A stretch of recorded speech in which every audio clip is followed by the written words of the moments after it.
quiero agradecer por esta invitación. El tema que me fue asignado y que voy a desarrollar es la gestión de riesgos frente a la infraestructura y la vida en ciudades y en el interior de la República.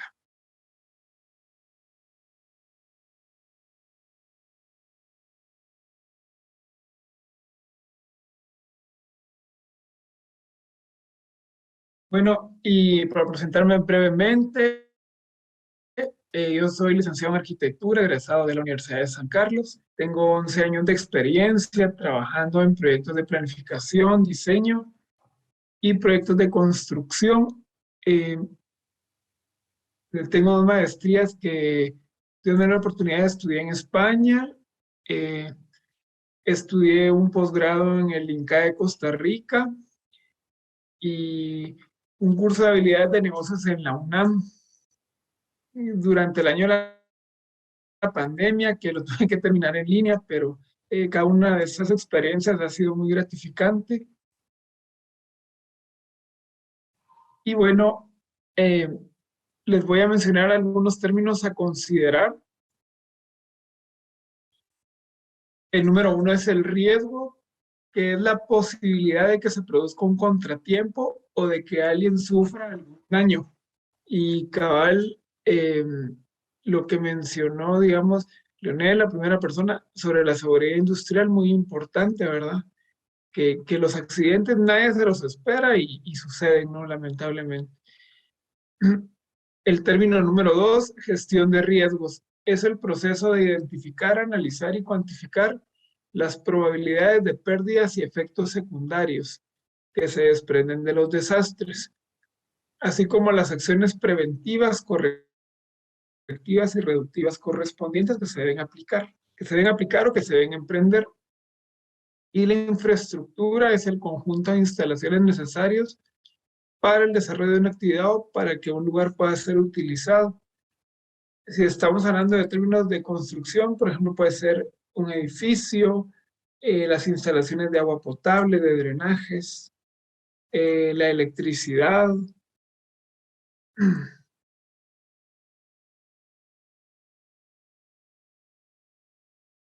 ¿Qué es gestión de riesgos?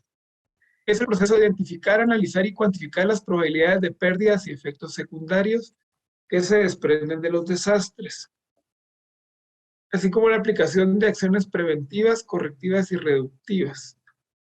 Y el riesgo posee dos variables, que es la amenaza y la vulnerabilidad. Que nosotros qué tan expuestos o qué tan preparados estamos frente a una amenaza.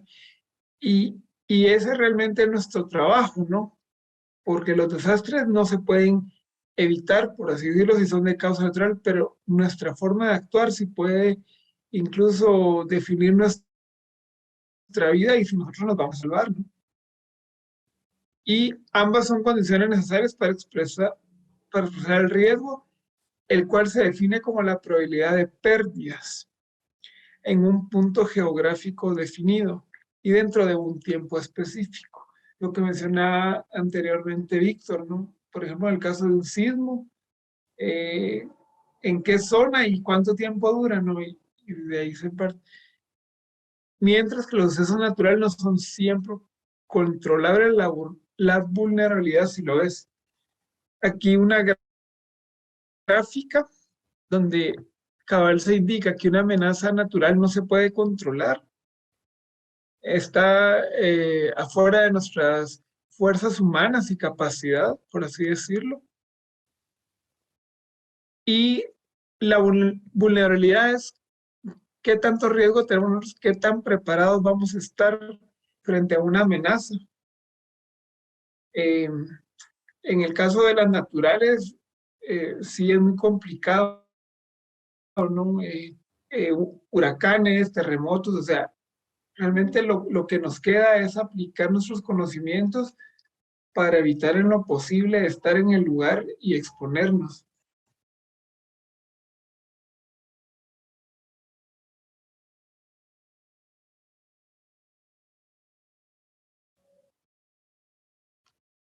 Bueno, y cuando hablamos sobre la gestión de riesgos frente a la infraestructura y la vida, Nuestras acciones a realizar las podemos dividir en 6 etapas. El número 1 es la planificación del desarrollo, donde deben involucrarse tanto el sector público, que puede ser gobernación, las municipalidades, eh, y el sector privado de Guatemala, que corresponde a los ciudadanos, las ONGs. Entonces, para que ambos uniendo fuerzas debemos buscar un bien común. No solo dejar la responsabilidad que como es el gobierno, entonces yo no hago mi parte, entonces sí, todos tenemos que poner de nuestra parte. La número 2 es reconocer y priorizar los factores de riesgo. No sé si ustedes se han dado cuenta, pero por ejemplo, cuando son las épocas de lluvia y uno empieza a leer que se inundó tal población, y si se dan cuenta, todos los años vuelve a ser el mismo lugar y se vuelven a inundar las mismas casas, entonces sí, pareciera ser como que tenemos la amenaza, pero como ya pasó el invierno, entonces volvemos a cometer el mismo error, ¿no? Ujú. 3, analizar los factores de vulnerabilidad.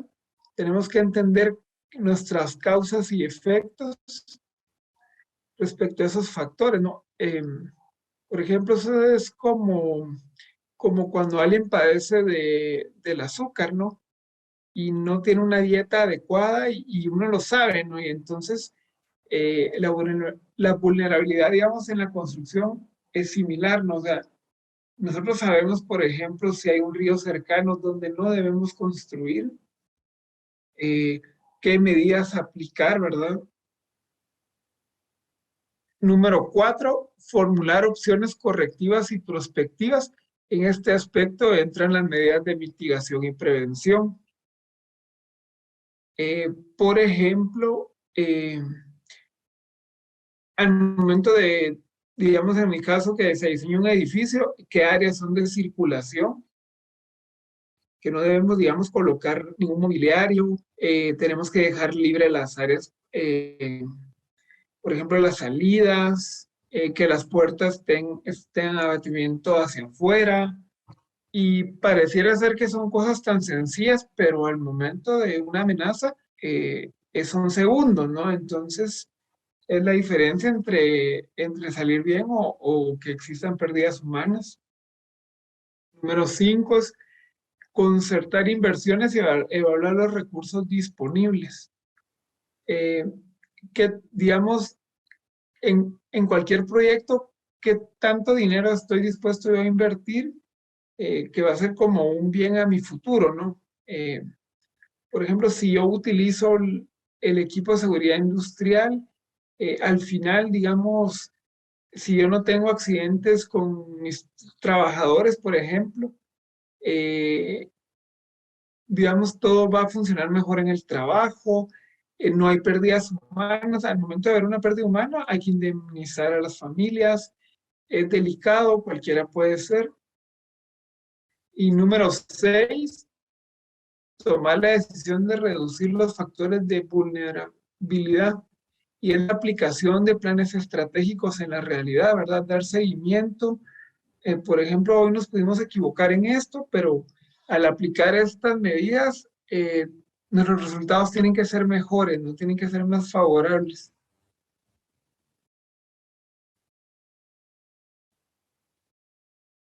Y aquí está ya la gráfica acerca de los 6 factores para la gestión de riesgos frente a la infraestructura. Y se dan cuenta, es un ciclo circular, ¿verdad?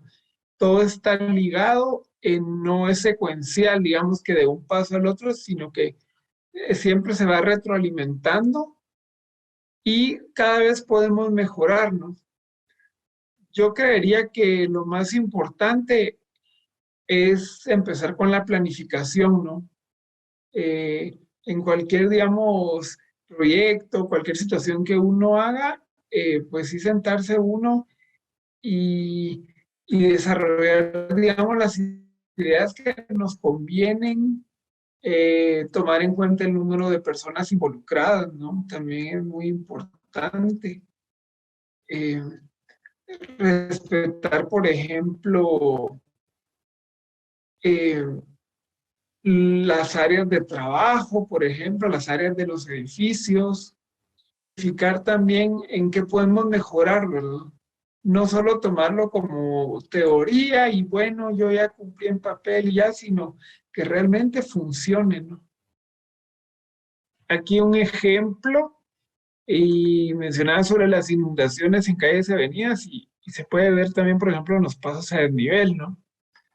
Es la planificación del desarrollo como paso uno, que es, por ejemplo, la Municipalidad de Guatemala y la Empresa Municipal de Agua, son las que deben velar por el buen funcionamiento del sistema de drenaje pluvial. ¿Por qué? Porque ellos, digamos, cobran un servicio de forma mensual y, digamos, nosotros como habitantes pagamos nuestros impuestos, ¿no? De boleto de ornato, de IUCI y en este caso del sistema de agua potable y drenajes. Entonces sí, ellos tienen la obligación de que las redes se encuentren en óptimas condiciones, ¿no?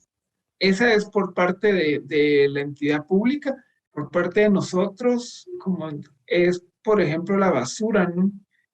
Tirar la basura en los recipientes autorizados y no en los tragantes, porque los tragantes, pues esos son los desfogues del drenaje pluvial. Y si se dan cuenta, en la mayoría de áreas donde pasa esto, o hay algún mercado cercano, o la gente no tira la basura en su lugar y se va tapando, ¿no? Durante el verano, y ya cuando es invierno, pues colapsa. Número dos es reconocer y priorizar los factores de riesgos, ver qué áreas de la ciudad son las que tienen más inundación, porque, por ejemplo, siempre se da en este paso de nivel sobre la 13 calle zona 11, por la diagonal 6, regularmente, todos los inviernos, son los puntos críticos, ¿no? Que provocan no solo las inundaciones, sino accidentes de tránsito. Número tres, se está aplicando los factores de vulnerabilidad, la pérdida de la infraestructura, cómo está esa red de drenajes, la pérdida de vidas humanas, de vehículos, de viviendas, de negocios. Se podría cuantificar, ¿verdad? Cada invierno en Guatemala, cuántas personas son las que se dañan en diversos factores. Número cuatro, la formular opciones correctivas y prospectivas.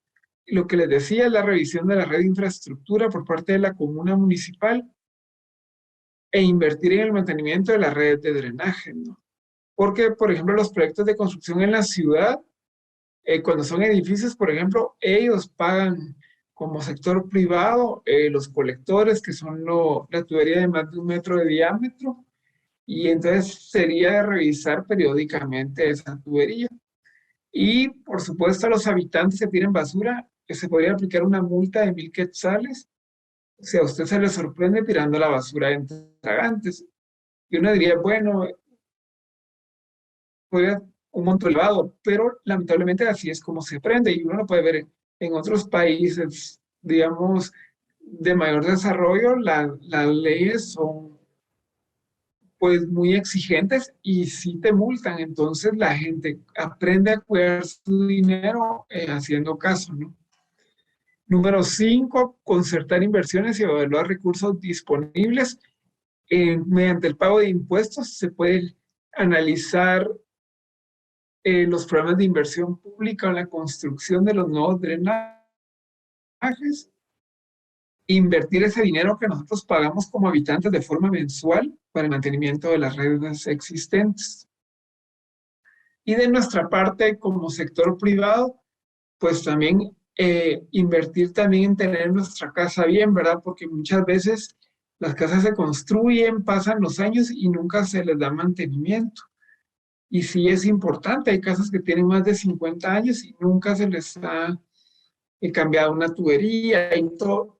Y seguramente existen fugas y situaciones. Número 6 es tomar la decisión de reducir los factores de vulnerabilidad y podríamos verificar de forma semestral cómo van esos proyectos, la inversión de parte de Empower y verificar, digamos, semestralmente si aplicamos lo de las multas a las personas que tiran la basura, qué tanto se ha reducido lo de esta situación.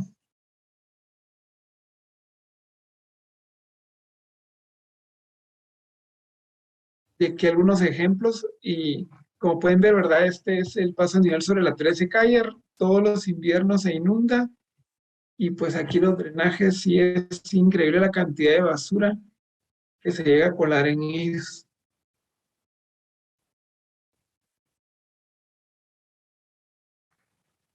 Y como también me pidieron un ejemplo de una aplicación respecto al interior de la República, bueno, aquí hay otro problema, que es la sequía y la falta de alimentos en el corredor seco. También aplicando los 6 puntos, digamos, de planificación del desarrollo, habría que verificar por medio de las municipalidades o las ONGs, velar por la inversión y la creación de empleos para que la gente pueda trabajar y subsistir, ¿no? Y también, por ejemplo, muchas veces estas organizaciones internacionales y todo ofrecen oportunidades de algún programa sobre la creación de algún cultivo. Yo he oído de programas sobre gallinas ponedoras para que la gente pueda, pues, tener sus alimentos y venderlos, ¿no? Entonces, sí, por ejemplo, ver ese seguimiento, esas oportunidades, ¿no? El mundo se ha globalizado y sí aquí también viene mucha ayuda internacional, ¿no? Pero sí habría que verificar si se están obteniendo los resultados adecuados. Inciso B, reconocer y priorizar los factores de riesgo, cuáles son las épocas críticas sin lluvia ni alimentos, cuáles son las épocas donde abundan los cultivos, y cómo podría uno también guardar, ¿no? Porque en otros países uno también lo puede ver, por ejemplo, los europeos que tienen inviernos muy crudos, y yo sé que es otro continente y es otro sistema de vida, pero ellos han aprendido a guardar esos alimentos, ¿no? A envasarlos de forma natural, porque en el invierno ellos no consiguen, pues, las verduras, las frutas que nosotros, gracias a Dios, todo el año las tenemos, ¿no? Porque nuestro país es privilegiado en ese aspecto. Inciso C, analizar los factores de vulnerabilidad, en qué áreas es donde más se pierden los cultivos, donde ya no se ven tantas aves para comer, ¿no? Y la pérdida de proyectos de inversión. Inciso de formular opciones correctivas y prospectivas, la aplicación de los proyectos de inversión pública y privada por medio de los documentos legales y contables. Eso se presenta en el Ministerio de Gobernación regularmente. Y, por ejemplo, en este caso, yo sí leí en Juan de Gallinas, pues, que cualquier persona que se meta a ese estudio de forma tiene más compromiso, ¿no? Entonces, sí siento que fue esa como una buena idea, porque si no la gente también abandona los estudios. Eh, Inciso E, concertar inversiones y evaluar recursos disponibles, verificar que esto es un problema, ¿no? Porque todo lo que es inversión de gobierno, pues ustedes ya saben, pero lo ideal sería que se realicen de forma más transparente y legal. Y los habitantes que después de terminar ese tipo de proyectos se comprometan con su comunidad a seguirlos utilizando para beneficio de sus propias familias, ¿no? Y el último inciso, tomar la decisión de reducir los factores de vulnerabilidad, verificar si los avances de este tipo de proyectos se han implementado, si se ha reducido un poco el hambre y realizar un estudio de tipo anual viendo eh, cuántas personas han sido beneficiadas y cuántas familias.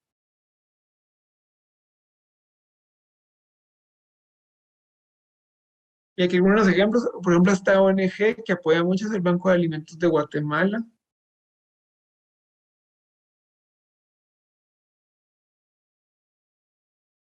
Y bueno, preguntas que va a hacer ahorita al terminar y muchas gracias a todos.